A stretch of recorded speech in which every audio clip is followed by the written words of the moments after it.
Hey, Crews, we are back.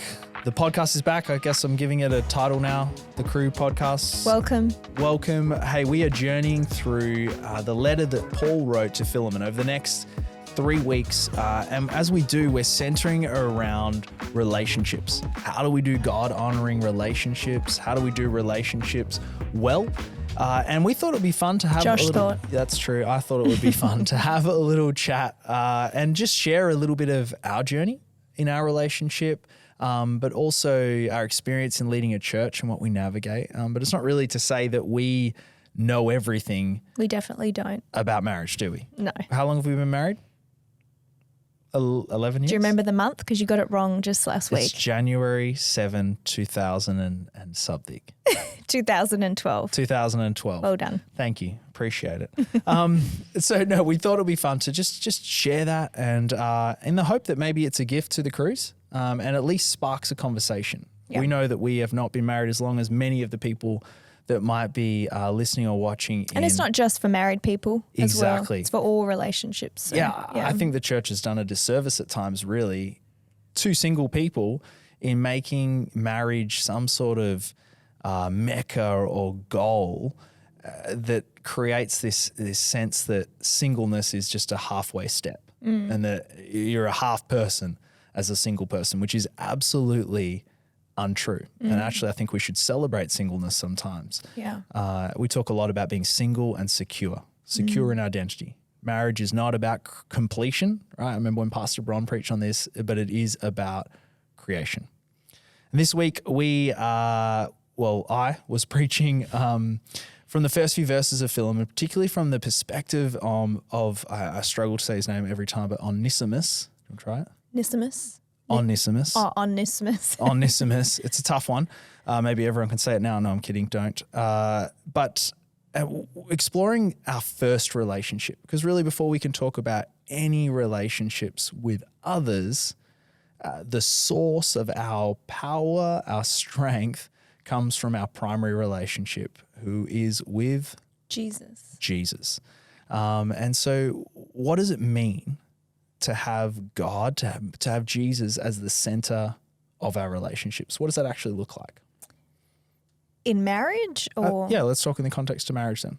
Well, I think for us, it's our own personal relationship with Jesus. And I think we've walked, when we first got married, we weren't really in a relationship with Jesus. Yeah. Seeing the difference from not having him at the center and now seeing him at the center, I know which one I would much rather choose. Expose us. What was the early time? We're talking our first couple years of marriage, right? Yeah, it was hard. It was difficult. First 2 years probably. Yep. Yeah. We were still in church. Yeah. But we weren't really, in a relationship with Jesus. Weren't really living like a transformed life. We were doing the church journey, but not letting it into our actual relationship, the way that we live. Yeah. And I think that's something I said on Sunday is that,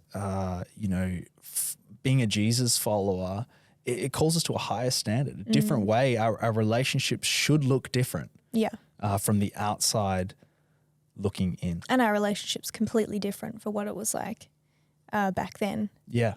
And we always want to be growing, I hope in a year's time our relationship isn't what it's like now. We always want to be. What's wrong now? Going after Jesus. No, I'm kidding. I'm kidding. Don't expose well, we're us not now. perfect. No, we do not have a perfect marriage. No, and I think we'll explore that a little bit next week. We're going to be talking about conflict resolution. Ooh. That'll be a fun one. Am I? Yeah, you're going to be on that one too. Right. Yeah, we're talking All about right. it. But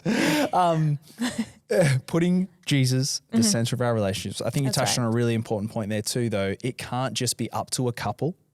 Again, we're not talking just marriages. That's our context. Yeah. But what about a friendship group? What does it look like to have God at the center of that? What does it look like to have God at the center of a family union, brother, sister, all these different circles of relationships, even in your crew? Well, I think it's your personal relationship with Jesus, because when you've got that, then it's the way you respond in marriage or in a friendship or, in whatever relationship. It's if you've got a healthy, personal, intimate relationship with God, then that will reflect It starts with you. You know, yeah. Right? Yeah. Yeah. It's actually an empowering thought that you're not going into a relationship to draw from their relationship. You bring your relationship, but in the mutual bringing of your personal relationship with Jesus, there is power, there's shaping, there's sharpening, but to rely on the collective to build your relationship would be a poor start. It's like coming to church and thinking that just being around the people changes your heart. It's a great factor, but it's not the deciding factor. And that was the early part of our marriage. Just being in church doesn't do everything, does it? No. It's a personal relationship with Jesus. What are some of the things then, if you were to think of like the top thing, at least maybe in recent times, that we've done to keep practically, like what can we actually do to keep Jesus at the center?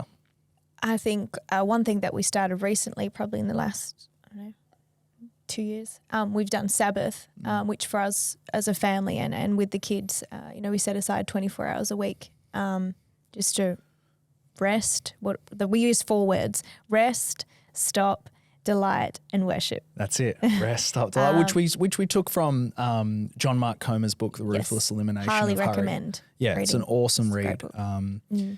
And so what is it about Ruthless Sabbath? Elimination of Hurry. Is that what you said? Ruthless Elimination of Hurry. Yeah. Did you just say that? Yeah, I did. Thank you. Conflict resolutions next week. Okay. What is it about Sabbath that you see from your perspective? I think it's the intention behind it, because you can do it without the intention, and I don't think it's as fruitful or I think it's the intention that you put into it. Even if you don't have the 24 hours, if you had whatever that time, the intention behind it, I think God honors that and blesses. and blesses it. Yeah. Yeah, and if you want to know more about how to do Sabbath, I think that book is an awesome resource, because it's not the time to go through it now. But the reason behind it, obviously, it's a biblical principle, and we're stopping from our work. Yep, and we're resting from trying to be something or do something. We're delighting, not just in each other, but God's creation. This is how we're putting Jesus at the center of our relationship. So we start on Friday for us, 4 p.m. Yep, we do communion with the kids. Yeah, do communion with the kids, remind them of what it's all about, light a candle, which is an ancient Jewish tradition, but it helps us remember throughout the day as we look at the candle that's lit, hey, this is Sabbath time, intention. And I find it hard to stop the rest. Washing has to be done, and it's challenging. Yeah. But I think when you put the intention and you've committed to it, I think we've seen the fruit from it. Yeah, and I think for me, the other top thing that we might do in our family and relationship is just this idea of being on mission together, to be traveling in the same direction. Obviously we have the great privilege of being part of leading the church, so this becomes a bit of our mission and something we can do together. But I think each relationship, your crew, again, your friends, maybe your marriage, or even in your workplace, there's a great sense of purpose when you're on mission together. Now, when that mission is centered around Jesus, it's a great way of bringing Jesus to the center of your relationship. I'm conscious that there are people that are in a marriage where the husband is the only believer, or the wife is the only believer. How do we talk into that, especially when we're talking about this sort of stuff? I think that in all things, God has grace.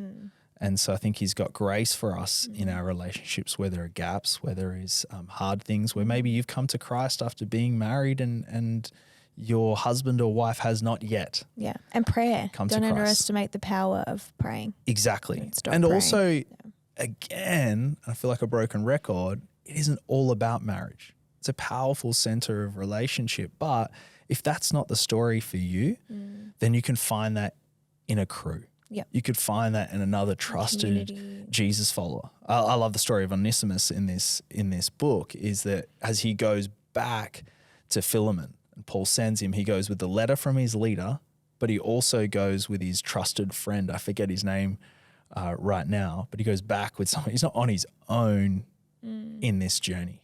And while you might be on your own in your faith story in this scenario, it's really important that you are together with someone in some sphere of your relationships. Yeah. So I would just say that there's grace in all things. And prayer is a powerful, powerful weapon, right? Hey, and remember, you don't just have to Sabbath as a family, you can do it as a friend group or as part of a crew. Yeah, you can find someone to do that journey with you. What's the key? It was intention, right? Yeah. Wherever relationship sphere you're in. Well, that is the end of today. But we're going to have a chat again next week. And right now, you're going to check out your recap of the message and journey through the questions. And I just want to encourage you that, hey, there is grace in all things. And I pray that there is grace and peace with you now as you gather in your crews. And we're just really praying for healthy relationships to spur out of these next 3 weeks. Restoration and really just God's presence to be with you right now. We love you. We love you.